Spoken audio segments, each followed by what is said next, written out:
What's up guys, it's Jagus back with another 1v1 vanilla Soulstorm video.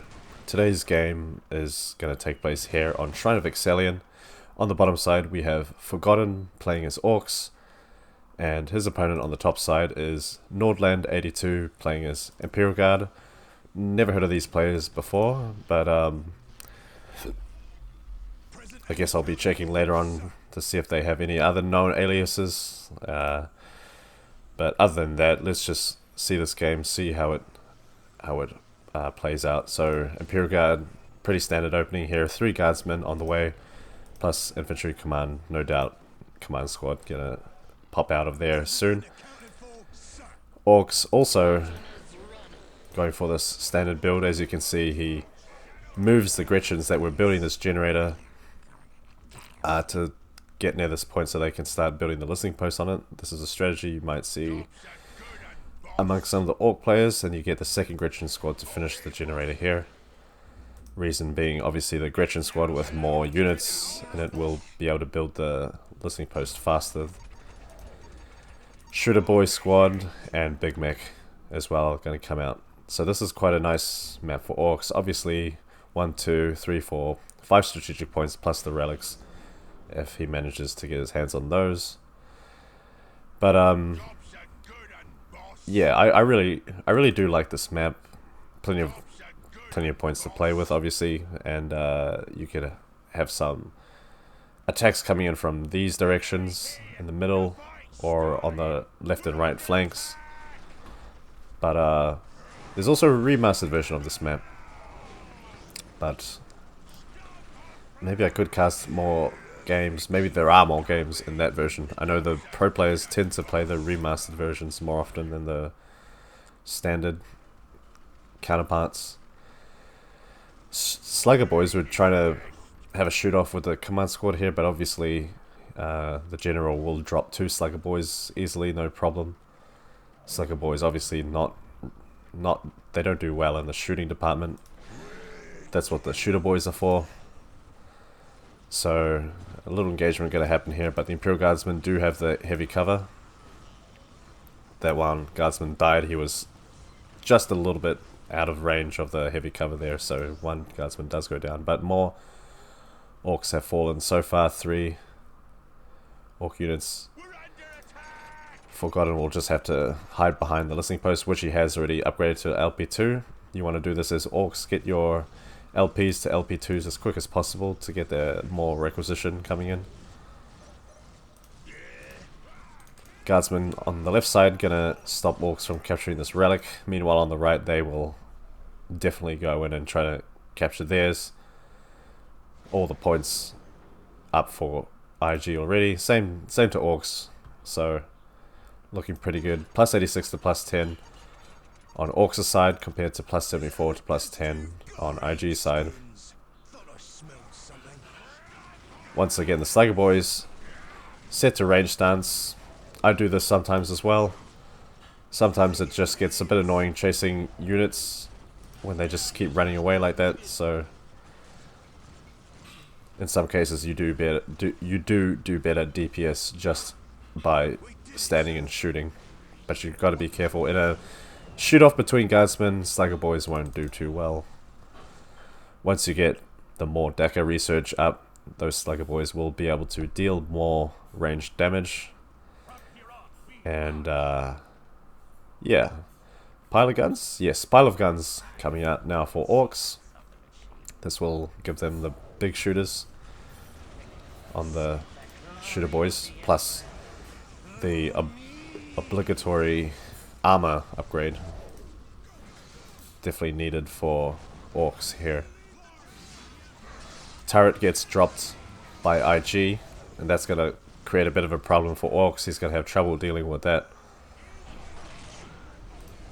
In fact, IG could even drop a turret on this side as well, next to the listening post. That will be really hard to deal with. Don't some players usually drop an infantry command as well? Right bang, like in this area. Imperial Guard have such a big control area with their buildings. And yeah, in some games you see Imperial Guard players just straight up dropping like infantry commands next to their listening posts.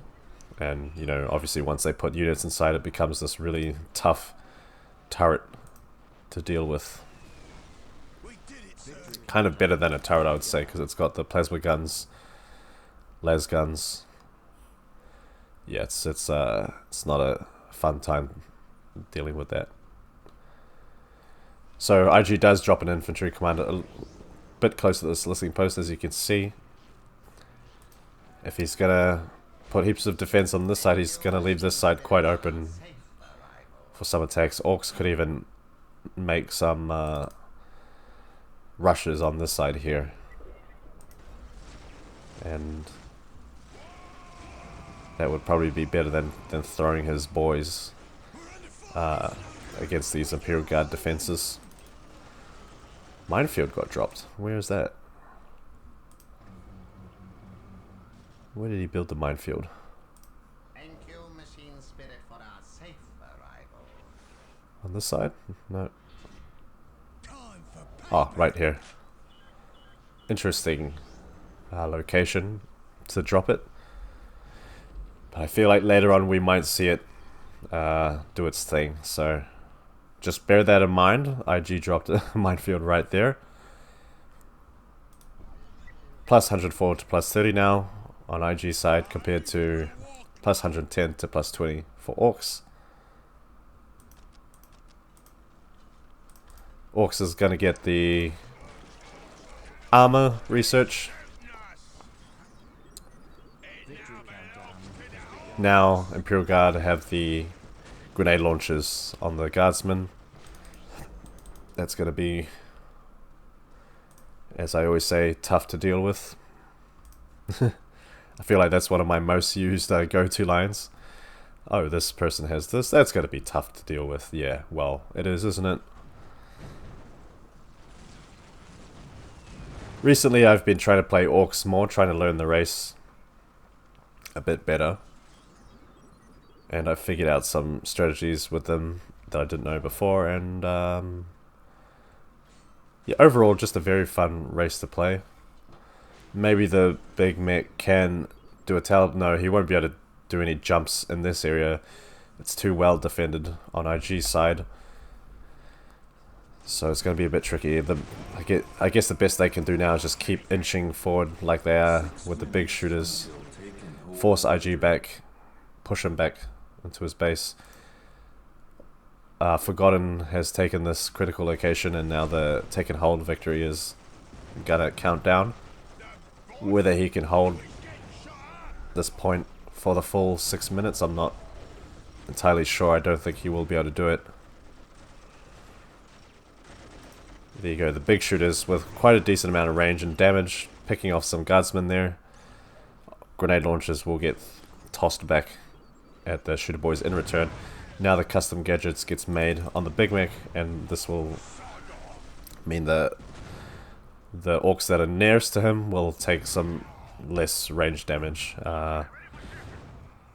Oh, so Orks is ready tier 2, made a mech shop as well, and now he's gonna bring out some war tracks, adding the bomb chucker to them. This is one of the playstyles I learned with Orks. You can make a few war tracks, 3 or 4, give them some bomb chuckers, and that's kind of like a short-ranged artillery weapon for the war track, and especially against like fire warrior masses, maybe even these Imperial Guard masses. It's really good at disrupting the masses of infantry and breaks the morale very quickly. So very nice strategy to have. Plus the war track missiles are also anti-building / vehicle too. So the war track definitely becomes this nice answer to most threats. Obviously, Psyker has the Curse of the Machine Spirits ability. This will stun the vehicle. Why is this vehicle still shooting though? It was stunned, right? Or was it this one? Maybe this one got stunned. No? Okay. Or perhaps the ability got cancelled because of the disruption effect from the bomb chucker. Maybe the curse didn't quite go off. Nice kill on the priest by these war tracks. Yeah, guardsmen are going to hide inside the building, but they need to hop out because of this anti-building threat by the Orks. Hiding inside the building won't really do much. Using their grenade launchers would be better, but however, they are within range of the big shooters, and as you can see, the guardsmen just fall to this firepower from the Orks. Nordland is going to answer back with a mechanized command. We'll have to make some sentinels. Might even have to make some heavy weapons teams as well. No, he's going to make another guardsman squad. Priest on that's attached to that squad there. Some tank busters as well infiltrated, as you can see, from Orks here. Nice, and he sends the Gretchens to repair the war tracks. You will find yourself having to do this as well if you go with this strategy, because the war tracks don't have a lot of health. And nice teleport by the Big Mech. Catches out these guardsmen who are trying to decap this critical location. And look at that. Very, very nasty stuff. I really like using these big shooters as Orks. They're very fast at killing weak infantry units. Like I said, the bomb tracker on the war track has quite a small range, so Forgotten does try to move the war tracks a bit closer, but unfortunately the priest started focusing the war track, so priest has good anti-vehicle damage. Now the sentinel is out on Imperial Guard's side, takes out that war track pretty quickly. Second war track gets stunned by the curse, and both of them get taken out. That's a bit unfortunate. Pretty costly on Orks' side. War tracks are 145 power and requisition, I want to say. I'll fact check that in post. Yes, knobs on the way too. Forgotten attaches the Big Mech to the knobs, gives them the whole squad the teleport ability. Wartrack sees the Sentinel, no doubt, and decides to boost it out of there. These vehicles also have the ability where they can increase speed, and if they're in a bit of a tight spot, they can zoom their way out of there very, very quickly. Pretty nice ability to have, to be honest. Sentinel gets zapped by the tank zapper on the Big Mech, gets stunned. Allows these guys to focus it down. It will go down. Only a light vehicle, can't take too much. I don't know if I mentioned it earlier, but the guardsmen have the plasma guns as well. These things will do. You can see how quickly they take out the weak Ork units there. Pretty intense action going on right now. IG 1 strategic point down. It was captured by Orks. Now some chimeras have come out. This is gonna allow Nordland to transport his guardsmen around much easier because of all this close combat units from Orks.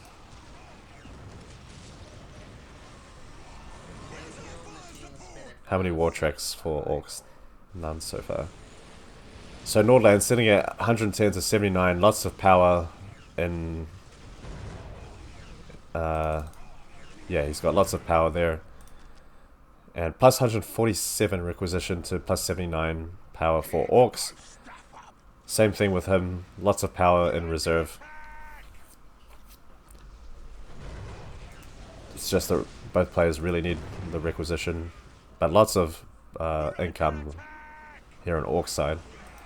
Slugger boys were forgotten. Get it? Sorry. On this side. So yeah, really living up to his name there. The turret Eliminates those slugger boys, no problem. Tank Buster's now going to try coming and have a go at this turret, but the engine series is standing by ready to repair. I don't think the Tank Busters will be able to take it out. It might just be me, but I think Tank Busters are a little bit inaccurate sometimes with their weapons. But when they hit, they do a lot of damage. Now Orks' army is looking a little bit sparse here. He's only got 19 out of 75. That's pretty low. For Orks, that's not a proper war, in my opinion.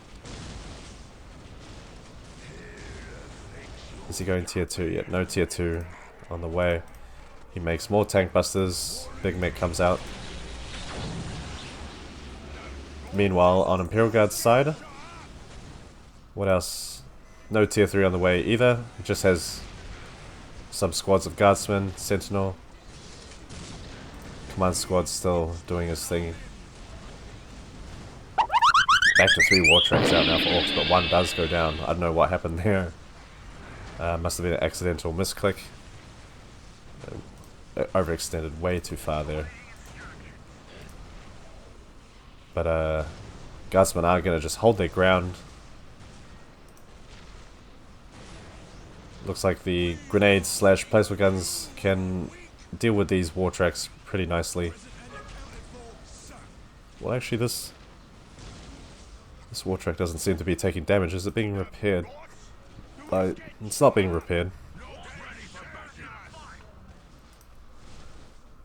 Oh, okay. Turret was taken out at some point. We've got some shooter boys with some big shooters on this side. Orks captured this relic from IG. IG will do the same to Orks. Take his relic as well. And so far it's looking pretty even on both sides, I want to say. IG managed to take this point back. Plus 123 to plus 79. He's going tier 3 now. Orks is also going for his tier 3. So they're kind of neck and neck at this point. But Orks still has the superior economy, I think, even in power. No, they both have the same power. But it is pretty close at this point. Nice recovery by IG. Priest just sort of chilling. Letting the Gretchens take a few shots at him, but they're literally doing no damage to him whatsoever. He can heal off the damage there. It's pretty funny. Now the war truck, not the war track, the war truck comes out. What's gonna go inside the tank busters or knobs?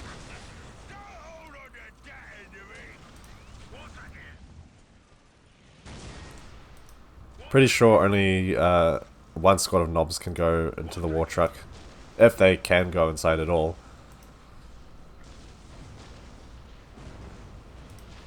Only 1 war track left on this side. If the sentinel pokes it, it will be able to take it out. But Forgotten does pull it back in time. Now the flash kits are out for Orks, and he's going to do the super heavy armor boy research. Add even more armor to the Orks.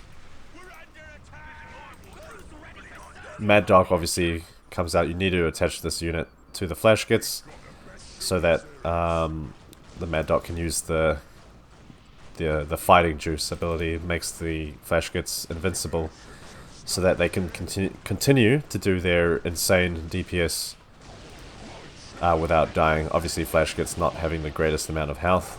That's the trade-off for doing so much damage.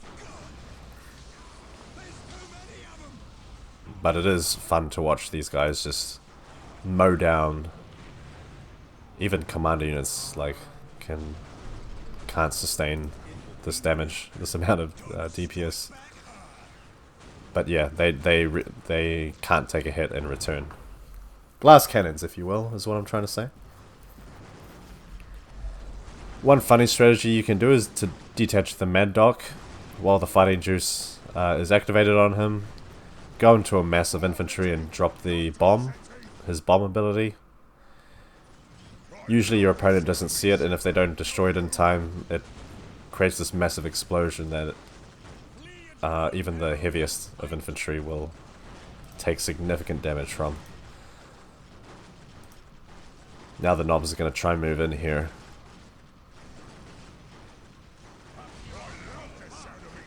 Yeah, Orks getting a bit aggressive.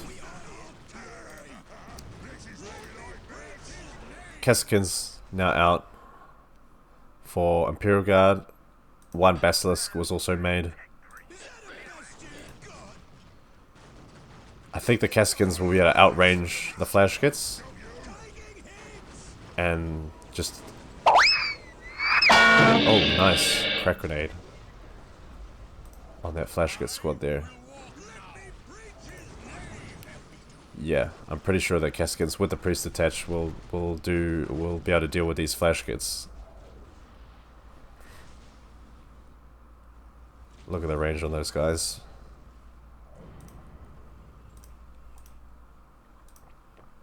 Any more units being made by Orks?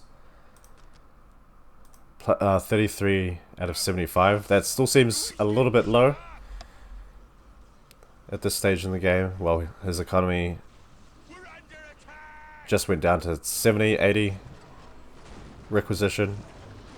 So he must be overwatching some units. Yeah, there we go. He's got the flash kits on Overwatch. Obviously, 70 requisition to reinforce these guys. Pretty expensive.